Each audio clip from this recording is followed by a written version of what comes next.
긴 본문인데 다 읽지는 않았고요. 본문을 중심으로 되돌아온 여호와의 교회라는 제목으로 함께 말씀 나누겠습니다.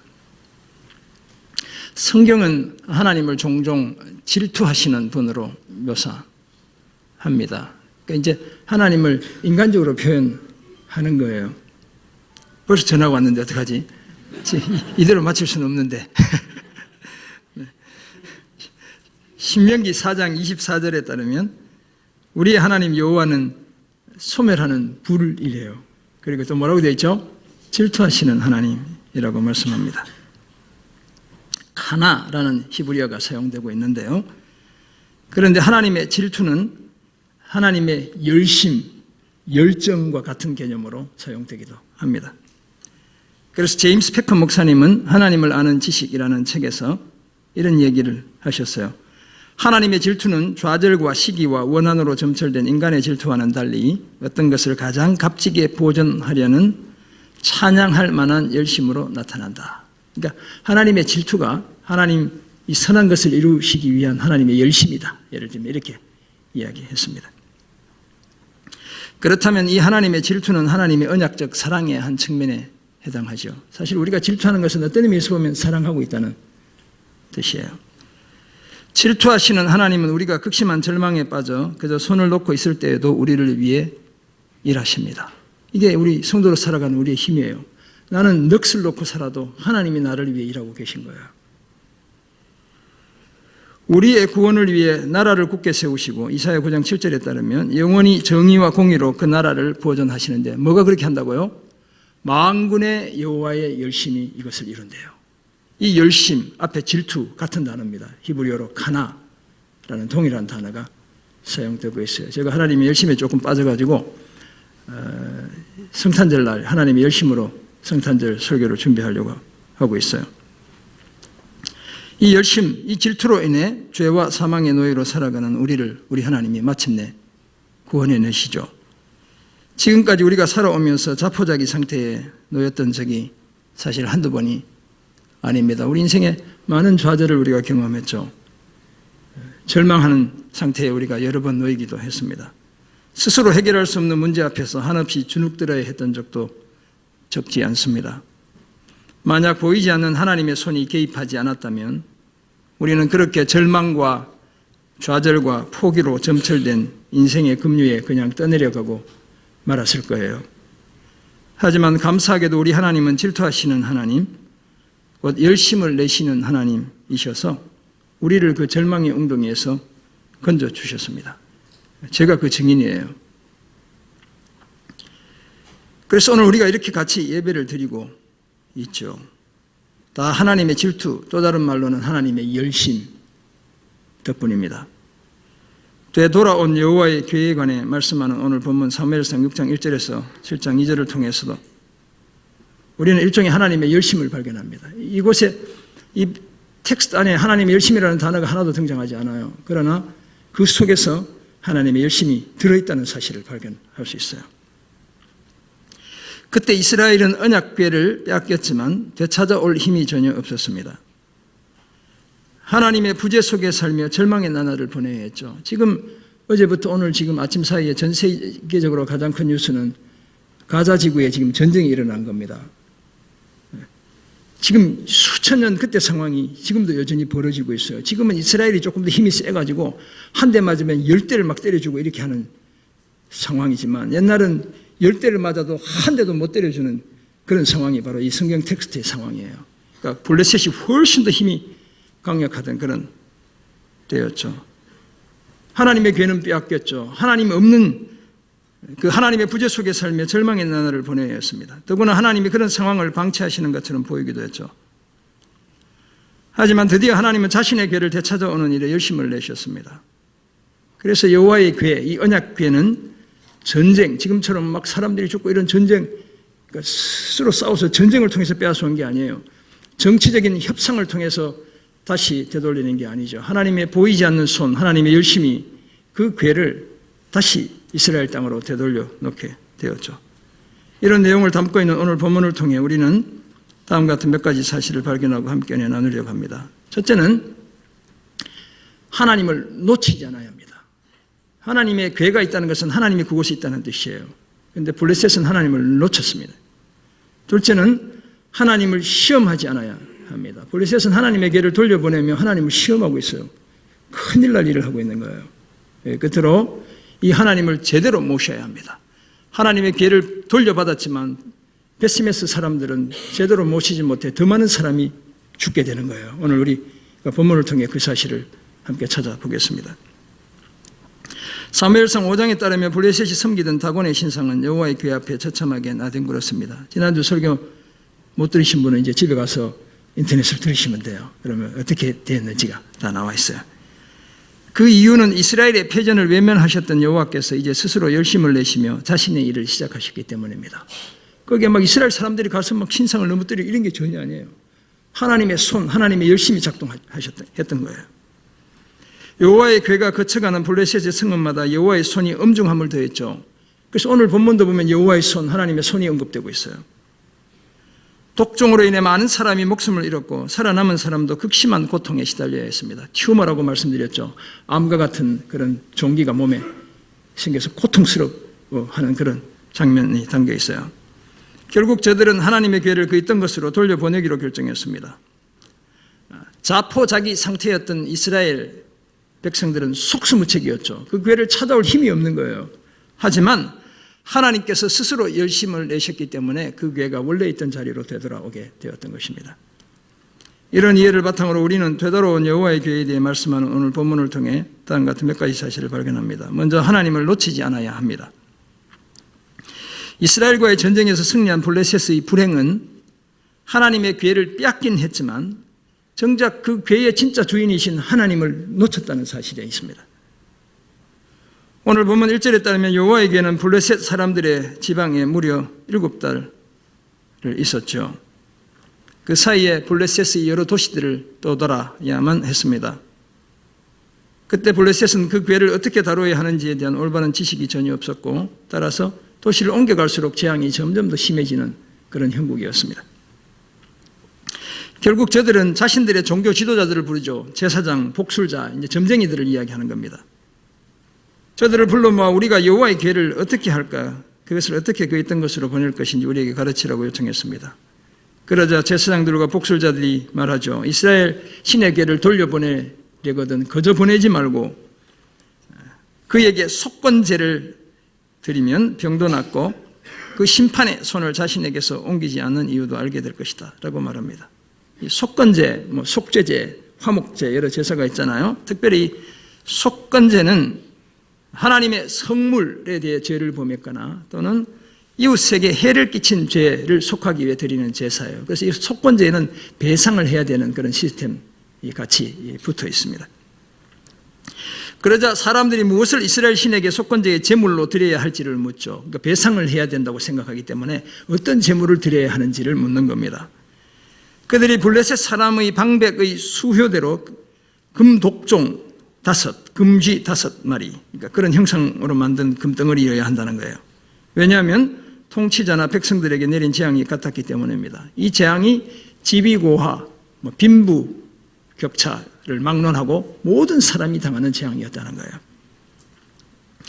그리고는 백성들에게 독한 종기의 형상과 땅을 해롭게 하는 쥐의 형상을 만들어 이스라엘 신께 영광을 돌리면 그가 혹시 그의 손을, 여호와의 손이 또 나타나죠.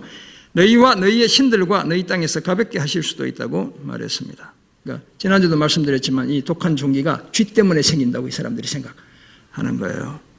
그래서 독종의 형상, 쥐의 형상을 만들어 여호와께 바칠 제물로 삼으려 했습니다. 애굽인과 바로가 6절을 보면 그 마음을 완악하게 한 것처럼 블레셋 사람들이 계속 마음을 완악하게 해서 여호와의 궤를 붙잡아 두면 애굽이 당했던 큰 재앙 다 당한 후에 이스라엘 백성들을 가게 했던 것처럼 우리도 그런 꼴을 당할 수 있다고 말하죠. 그런 일 당하기 전에 어서 보내야 한다는 말이었습니다. 우리가 잘 알지만 출애굽 과정에서 안 보내려고 하다가 바로가 10가지 재앙 당하고 마지막엔 장자들까지 죽는 재앙을 당한 다음에 그때서야 보내게 되죠. 그런 일 생기기 전에 어서 보내자고 이야기한 겁니다. 이처럼 블레셋은 하나님을 제대로 모실 생각은 전혀 하지 않았습니다. 오로지 그 재앙, 독한 종기의 재앙에서 벗어나는 것이 급선무였죠. 그래서 어떻게 하면 하나님의 궤를 떠나보낼지만 궁리한 겁니다. 저들은 하나님이 자신들 곁에 계셨지만 그 사실을 전혀 알지 못했습니다. 그래서 진정한 구원자요, 참 승리를 주시는 하나님을 모실 수 있는 천재 일우의 기회, 천년에 한번 올까 말까 한 그 기회를 그냥 발로 차버리고 만 거예요. 사랑하는 성도 여러분, 성경은 종종 하나님을 지나가시는 분으로 묘사합니다. 창세기 15장 17절에 따르면 해가 져서 어두울 때에 연기나는 화로가 보이고 타는 횃불이 쪼갠 고기 사이로 지나갑니다. 그래서 이제 히브리어로 보면 아바르라는 단어인데 헬라어로 보면 디엘코마이, 엘코마이라는 말이 가다 오다 이런 뜻이거든요. 그러니까 디아 엘코마이, 통과해서 가다 이렇게 헬라어로 번역하고 있어요. 횃불이 지나간 것은 여호와 하나님이 지나간 것을 의미합니다. 이것은 그렇다면 하나님의 임재를 나타내는 거예요. 하나님과 아브라함이 언약을 맺으며 쪼갠 고기로 사이로 지나가는 것은 하나님이 목숨을 걸고 이 약속을 지키겠다는 하나님의 약속이고 하나님의 임재를 가리키는 겁니다. 하나님은 모세에게 출애굽기 33장 19절을 보면 이렇게 말씀하시죠. 내가 내 모든 선한 것을 내 앞으로 지나가게 하고 이렇게 말씀하셔요. 이것 또한 이스라엘 백성들의 우상 숭배에도 불구하고 하나님께서 출애굽의 여정을 저들과 함께 하시겠다는 약속, 임재의 약속을 나타냅니다. 금송아지 우상을 만들어 놓고 절해가지고 하나님이 니네들만 가라 막 이렇게 하니까 이제 모세가 아닙니다 막 이렇게 해가지고, 그래서 하나님이 지나간다 이 말은 그냥 가시는 게 아니라 내가 너와 함께 하겠다 그런 뜻이죠.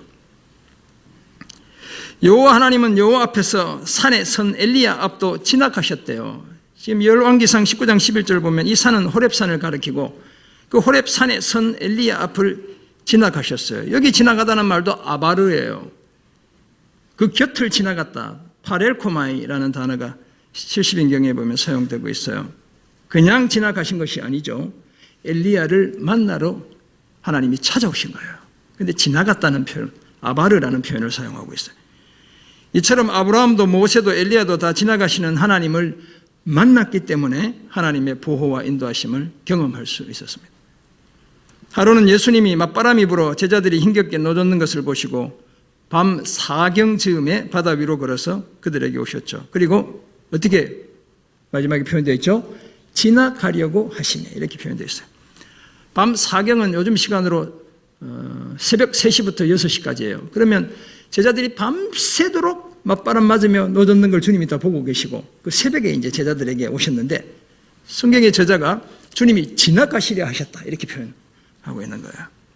하지만 그냥 지나간 것이 아니라 제자들을 찾아오신 것이죠. 이제 히브리어가 아니라 헬라어로 기록되었기 때문인데 아마 히브리어로 기록됐다면 아마 아바르 같은 동일한 단어로 기록되었을 거예요. 제자들은 이 지나가시는 하나님, 그 곁을 지나가실 것만 같은 하나님이신 예수님을 만나 거친 바다에서 구원을 경험하게 되었습니다. 하지만 오늘 블레셋은 그 하나님을 그냥 지나가시게 내버려 둔 거예요. 오히려 하나님의 괴를 떠나보내는 그 일에 급급했죠. 결국 하나님을 놓치고 말았습니다. 그 결과 하나님의 구원과 전혀 상관없는 삶을 계속 살아야 했죠. 그때 하나님을 붙들었다면 아마 지금 팔레스타인의 운명이 달라졌을 수도 있을 거예요. 그러므로 오늘 우리는 우리를 찾아오신 하나님을 붙잡아야 합니다. 그 하나님을 결코 놓치지 않아야 합니다.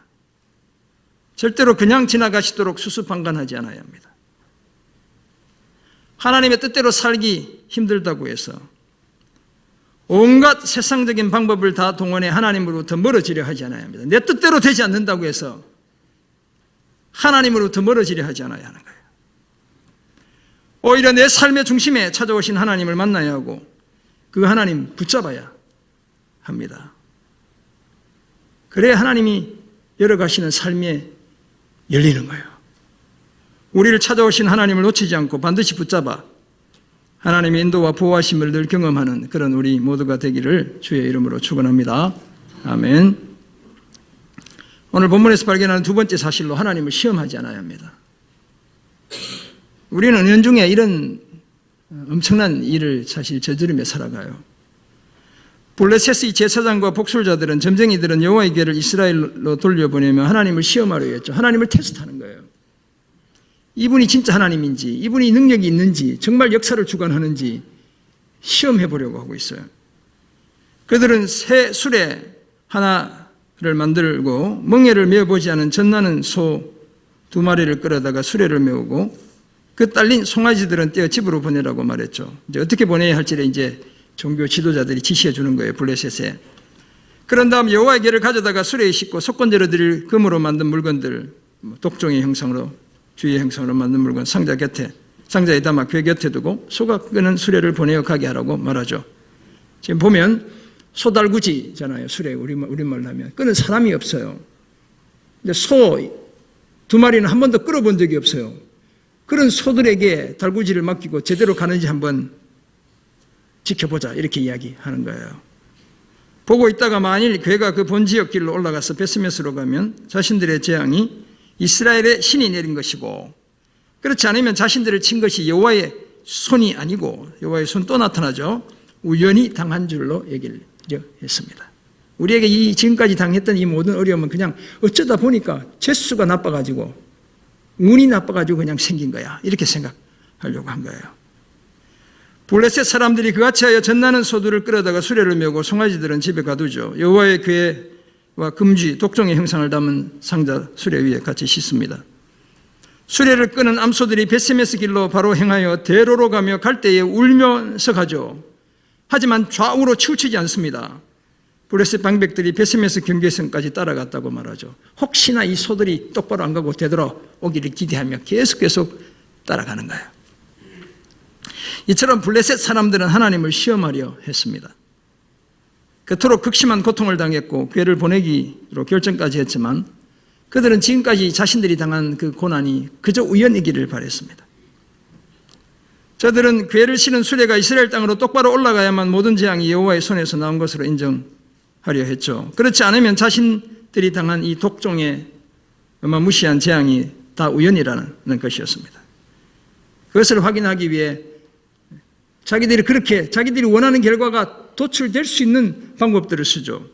젖 먹는 새끼가 딸린 암소 2마리, 더구나 한 번도 수레를 끌어본 적도 없는 그런 어미소를 끌어다가 수레를 끌게 합니다. 그래서 어떻다고 성경이 얘기했어요. 새끼들을 집에 두고 와가지고 수레를 끌고 가면서도 어미소들이 어떻게 해요? 우는 거예요. 그 새끼들 때문에. 그러면서도 그 길을 곧장 가는 거예요. 블레셋의 기대와는 달리 소들은 좌우로 치우치지 않고 곧장 베스메스로 갔습니다. 이것은 블레셋의 신 다곤에 대한 여호와 하나님의 손에 완벽한 승리를 보여주는 장면입니다. 저들은 감히 하나님을 시험했지만 하나님은 원래 자신의 의도대로 보이지 않는 열심을 통해 자신의 궤를 이스라엘 진영으로 되돌리셨죠. 이스라엘 사람들이 개입된 게 하나도 없습니다. 다 하나님이 하신 거예요. 사랑하는 성도 여러분, 이처럼 다곤을 섬기던 블레셋 사람들은 여호와의 능력을 의심했습니다. 하나님의 존재 또는 하나님이 역사의 주인이라는 사실을 의심했죠. 그래서 지금 자신들이 당하는 모든 불행이 그저 우연이기를 바랬습니다. 그것을 증명하기 위해 하나님을 시험했습니다. 하지만 성경에 따르면 하나님을 시험하는 것이야말로 가장 어리석은 일들 중에 하나예요. 그래서 광야에서 사탄에게 시험을 받으시던 예수님이 뭐라고 말씀하셨어요? 사단을 향해 주 너희 하나님을 시험하지 말라. 주님이 그렇게 말씀하신 거예요. 예수님의 이 말씀은 이스라엘의 광야 생활과 관련된 말씀이었죠. 신명기 6장 16절을 인용하신 것이었는데요. 마사 또는 무리바에서 물이 없어 불평하던 이스라엘을 두고 하나님은 이스라엘 백성들이 하나님의 존재 여부, 우리 중에 계신가 안 계신가를 시험하고 있다, 이렇게 말씀하셨어요. 하나님을 시험한 이 사건 때문에 모세와 아론마저도 약속의 땅 가나안에 들어가지 못하게 되는 결과가 초래되고 말아서 이 사건 하나 때문에 모세가 막 이렇게 쳐가지고 결국 산에서 땅을 바라보면서도 못 건너가고 죽고 마는 그런 결과. 그래서 모세가 신명기에 보면 얼마나 그것이 안타까웠던지 여러 번 내가 니네들 때문에 내가 저 약속의 땅에 들어가지 못한다고 이야기하고 있어요. 그러므로 우리는 그 어떤 경우에도 하나님의 존재를 의심하며 하나님의 능력을 시험하지 않아야 합니다. 물론 지친 삶의 현장 속에서 잠시 하나님의 존재와 능력에 대해 의구심을 가질 수는 있죠. 왜 이렇게 나만 힘들게 하는가? 왜 나한테 소중한 것 빼앗아 가는가? 왜 나는 열심히 했는데 도대체 성과가 없는가? 뭐 이런 생각할 수 있죠. 하지만 그때마다 어서 우리의 태도 고쳐야 합니다. 긴 세월 지나보면 하나님이 여전히 간섭하고 계셨다는 사실을 우리가 믿음으로 고백할 수 있게 되죠. 살아계신 여호와 하나님께서 자신만의 능력으로 내 삶을, 내 가정을, 내 교회를 항상 다스리며 인도하고 계심을 분명히 믿어야 합니다. 많은 것을 잃어버린 것 같지만 오히려 하나님이 주신 것이 훨씬 더 많은 거예요. 그래야 하나님이 주도하시는 회복된 삶이 시작되는 겁니다. 주님 앞에 내 삶을 다 맡겨드릴 때 새 삶이 시작되는 거예요. 내가 내 삶의 주인이면 여전히 그 삶을, 고된 삶을 반복할 뿐이에요. 하나님을 시험하지 말고 그 존재와 능력을 인정해 하나님이 주도하시는 복된 삶을 회복하는 그런 우리 모두가 되기를 주의 이름으로 축원합니다. 아멘. 오늘 본문에서 발견하는 마지막 사실로 하나님을 제대로 모셔야 합니다. 오늘 본문 13절에 따르면 베스메스 사람들이 골짜기에서 밀을 베다가 눈을 들어 여호와의 개가 소각끄는 수레에 실려오는 것을 보고 기뻐하죠. 봤습니다. 안 돼요. 히브리어로 보면 기뻐해요. 엄청 기쁘잖아요. 호박이 지금 덩굴째 굴러 들어오는 것 같아요. 그럼 기뻐요, 안 기뻐요? 나는 호박 싫어 이런 사람도 있겠지만 저희 집에 어제 우리 사역자들 전체 어떤 집사님이 밭에서 캤다고 고구마를 박스채로 한 박스씩 다 갖다 주셨어요. 그러면 기뻐요, 안 기뻐요? 기쁘죠? 네, 기쁘잖아요. 지금 여호와의 개가 지금 오는 거예요, 자기 마을로. 그래서 보고 기뻐하는 거예요. 밀을 베고 있었던 것으로 보아 시기적으로 5, 6월경이다 이렇게 볼 수 있겠습니다. 수레가 베스메스 사람 여호수아의 밭 큰 돌 있는 곳에 이르러서고 사람들이 수레에 나무를 패서 암소들을 번제물로 드려요. 이 암소는 참 불쌍해요. 집에 새끼가 있는데 이제 와가지고 제물로 드려. 이렇게 생각하면 이제 소리가 안 되죠, 사실. 레위인은 여호와의 개와 그 개와 함께 있는 금 보물 담긴 상자를 내려다가 큰 돌 위에 두었고 그날에 베스메스 사람들이 여호와께 번제와 다른 제사도 드리게 됩니다. 수레를 따라갔던 블레셋의 5 방백들이 멀리서 아마 이 장면을 본 것 같아요. 그리고는 에그론으로 자신들의 도시로 돌아가게 됩니다. 이처럼 지금까지 당했던 재앙이 우연이기를 바랬던 블레셋의 기대는 완전히 어긋나고 말았어요. 17, 18절은 블레셋 사람들이 여호와께 드린 속건제물의 의미에 대해 자세히 전합니다. 블레셋이 여호와께 속건제물로 드린 금독정은 아스돗, 가사, 아스글론, 가드, 에그론 등 5도시를 위해 각각 하나씩 드린 겁니다. 여기 보면 지도가 하나 나올지도 모르겠어요. 안 나옵니까? 네, 네. 저 바로 저런 도시예요. 지금 막 전쟁이 일어난 데가 가사라는 데인데요. 가자 지구라고 하죠. 바로 가사를 가리키는 겁니다. 저 지역이고 히브리어 보면 아자인데 70인경으로 번역할 때 헬라어로 그 지역을 가사라고 불렀던 것 같아요. 그래서 지금 가사라고 이렇게 불려지고 있어요. 저 5도시가 이제 블레셋을 대표하는 그런 도시들이었어요. 드린 바 금 쥐들은 견고한 성읍에서부터 시골의 마을에까지 그리고 사람들이 여호와의 궤를 놓은 큰 돌에 이르기까지 5 방백들에게 속한 블레셋 사람들의 모든 성읍들의 수대로였다는 거예요. 그 5 방백들이 끝까지 베스메스에서 제사까지 드리는 것도 멀리서 지켜보았잖아요. 그 돌은 베스메스 사람 여호수아의 밭에 오늘도 있다 이렇게 말하고 있죠. 그렇다면 그 돌이 이 모든 사건이 역사적인 일임을 증거하고 있다 이렇게 이야기하고 있는 겁니다. 그런데 문제는 여호와의 개로 인한 불행이 이번에는 이스라엘 땅에서 계속되었다는 사실이 있죠. 그래서 사람들이 이래요. 하나님은 이스라엘 사람들만 위하는 분이고 편애하시는 분이고 불공정하시는 분이에요. 우리 중에도 지금 그렇게 생각하는 분 있을지 몰라요. 그런데 오늘 이스라엘이 당한 고통은 전쟁에서보다 더 많은 사람이 지금 죽게 되는 거예요. 번제를 드린 다음 베스메스 사람들이 여호와의 개를 들여다보았죠. 이 들여다보다도 앞에서 보아서 기뻤다는 거와 똑같은 라라는 단어가 사용되고 있는데 뉘앙스가 다르죠. 그래서 들여다보았다라고 하고 있고 여호와께서 그들을 치셔서 얼마를 죽이셨대요? 70명인데 히브리어 원어를 보면 5만 70명 되어 있어요. 그래서 사람들이 너무 많다고 생각해가지고 후대에 70명으로 줄여놓은 거예요. 엄청나게 많은 사람이 죽었다는 표현일 거예요. 뭐 일일이 다 세서 5만 70명이 되었는지 모르지만 믿을 만한 고대의 텍스트는 다 5만 70명으로 기록되어 있어요. 하도 많으니까 뒤에 성경을 번역해서 적으면서 70명으로 줄여놓은 거예요. 여호와께서 백성을 치셔서 이토록 크게 사륙하셨기에 백성들이 슬피 울었죠. 하나님이 블레셋만 미워하는 사람이 분이 아니에요. 이스라엘도 제대로 못하면 똑같이 징계하시죠. 베세메스 사람들이 골짜기에서 밀을 베다가 눈을 들어 여호와의 길을 볼 때까지만 해도 아무런 문제가 없었죠. 기뻐했습니다. 그런데 불필요한 호기심을 가지고 여호와의 길을 들여다본 것이 문제였어요. 이 사건이 베세메스 사람들이 블레셋 사람들과 비슷하게 행동하죠. 이 거룩하신 여호와 앞에 누가 서리요? 그를 우리에게서 누구에게로 가게 할꼬? 어서 이 여호와의 길을 보내는 이 급수무라고 이야기하고 있어요.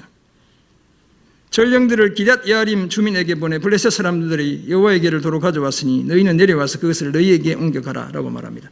아마 이 기럇 여아림이라는 동네에 레위인들이 더 많았을지 모르겠어요. 그러니까 니네들이 와서 제발 좀 이거 가져가라 이렇게 이야기하고 있죠. 이 기럇 여아림은 바알레 유다 사무엘하 6장 2절을 보면 또 다른 인물로 표현되는데 다윗이 여호와의 길을 메어 올려다가 수레에 실어 와가지고 이 우사 아효라는 두 아들이 죽게 되죠. 바로 그 가문이 바로 여기에요. 아비나답 집의 두 아들이에요. 또 다른 아들. 한참 세월이 지나 덮개를 옮겨올 때 또 실수해가지고 옮기던 사람들이 죽게 되는 거예요. 기럇 여아림 사람들이 와서 여호와의 궤를 옮겨 산에 사는 아비나답의 집에 들여놓고 그의 아들 엘리야살을 거룩하게 구별하여 여호와의 궤를 지키게 합니다. 그래서 이 아비나답은 엘리야살이라는 아들도 있었고 우사와 아효라는 아들도 있었고 이렇게 우리가 볼 수 있어요. 그가 기럇 여아림에 들어간 날로부터 20년 동안 그곳에 오래 있었고 이스라엘 온 족속이 여호와를 사모했습니다. 이 사모하다는 말도 재미있는 말인데 한탄하고 그리워하며 그 궤를 기다리고 있는데 사실 20년보다 더 되죠. 왜냐하면 다윗이 왕으로 등극한 다음에 그 궤를 모셔가니까 40년 이상의 세월을 이 집에 있게 되는 거예요. 이 궤가. 사랑하는 성도 여러분, 이처럼 여호와의 궤를 돌려받은 베세메스 사람들도 여호와로부터 말미암는 재앙을 피하지 못했습니다. 왜냐하면 저들 또한 블레셋 사람들처럼 하나님을 제대로 모시지 못했기 때문에 그렇습니다. 저들은 경배의 대상인 여호와 하나님을 호기심의 대상으로 삼았습니다. 여호와 하나님은 나라와 민족을 불문하고 우상 숭배, 불순종을 일삼는 모든 사람에게 엄중하신 분이에요. 여호와께 마땅한 공경의 자세가 없을 때 똑같이 분노하시는 분입니다. 자기 백성이라고 해서 결코 예외가 아니고요. 하나님 자신에게도 예외가 아니에요. 그래서 하나님의 아들이 십자가에서 목숨을 잃는 거예요, 여러분. 물론 하나님이 마냥 엄중하신 것만은 결코 아니죠. 블레셋이 드린 제물이 뭐예요? 금독종, 금쥐예요. 하나님 이런 거 기뻐 받지 않아요. 그럼에도 불구하고 여호와의 궤를 올려 보낸 다음에 블레셋 마을에 독종이 계속됐다는 얘기가 성경에 없어요. 하나님이 그 질병을 더 이상 그곳에 머물지 않게 해주신 거예요. 베세메스 사람들이 무엇을 제물로 처음에 바쳐요? 암소들을 바쳐요. 성경에 따르면 암소는 제물이 될 수가 없어요. 소나 양이나 염소의 수컷, 그것도 흠없는 수컷만 제물로 드려야 하는데 하나님이 그것도 용납해 주시는 거예요. 우리 하나님은 형식보다 중심을 보시는 분입니다. 다만 여호와를 부수적으로 여기시는 블레셋과 여호와를 호기심의 대상으로 삼는 베세메스 사람들의 태도가 문제였던 거예요. 당연히 재앙이 불가피했습니다. 그러므로 우리는 하나님을 제대로 모셔야 합니다. 결코 하나님을 부수적으로 모시거나 있어도 되고 없어도 되고 뭐 교회 와도 되고 안 와도 되고 하나님한테 큰일 날 결국 여러분들이 손해보는 짓이에요. 호기심의 대상으로 삼지 않아야 합니다. 그저 그냥 힐끗힐끗 한번 쳐다보는 그저 한번 교회에 와주는 우리 하나님은 그런 분이 아니에요. 우리로부터 그런 대접을 받아야 하실 분이 아니라는 거예요. 하나님은 언제나 예배와 영광과 존중과 섬김의 대상입니다. 저와 여러분의 중심에 모시고 살며 영원히 경배하고 영원히 영광 돌려드려야 할 그런 분이시죠. 이런 복된 삶을 힘써 하나님의 임재와 구원의 능력을 충만하게 경험하며 살아가는 우리 모두가 되기를 주의 이름으로 축원합니다. 아멘. 우리 하나님이 이런 분이 아니면 하나님 믿을 필요 없어요, 여러분. 이 땅의 삶이 전부라면 예수 믿으면서 힘들게 살아야 될 이유가 없어요. 마음껏 내 마음대로 살지. 오늘 같은 날 이렇게 꽃핀 청송에도 꽃이 너무너무 많이 피었다고 난리던데 가서 꽃도 보고 사과도 사오고 우리 하나님이 살아계시고 역사하시는 분이기 때문에 우리가 이렇게 하고 있는 거예요. 그렇다면 오늘 본문을 통해 하나님을 놓치지 않아야 하고 하나님을 시험하지 않아야 하며 하나님을 제대로 모셔야 한다는 사실을 우리가 알게 되었습니다. 이 본문을 보면서 제가 얼마나 고민했겠어요. 이런 세 가지를 찾아내기 위해서 누가 가르쳐주지도 않고. 그렇다면 이제 어떤 삶을 우리가 힘써야 할까요? 첫째, 하나님을 반드시 붙잡아야 합니다. 우리가 앞에서 성경의 몇몇 구절을 통해 보았지만 하나님은 지나가시는 분으로 묘사되고 있죠. 근데 그 지나가다는 말이 그냥 지나가시는 것이 아니라 오신다는 뜻이에요. 그래서 영어로 보면 come이라는 단어가 거기에 적절해요. 가다는 말도 있지만 오다는 말이 같이 있는 거예요. 하나님이 오시는 거예요. 예수님의 성육신, 인간이 되신 예수님, 그 사건은 하나님이 우리를 찾아오신 결정적인 사건입니다. 그렇게 우리 곁을 지나가시는 하나님을 우리는 반드시 붙잡아야 하는 겁니다. 선지자 이사야는 이렇게 말하죠. 너희는 여호와를 만날 만한 때에 찾아라. 가까이 계실 때에 그를 부르라. 늘 우리가 붙잡을 수 있는 게 아니라는 거예요. 하나님을 만나고 하나님을 부르는 것, 그것이 하나님을 붙잡는 것입니다. 그런 사람은 악한 길과 불의한 생각을 버리고 여호와께 돌아와야 마땅하죠.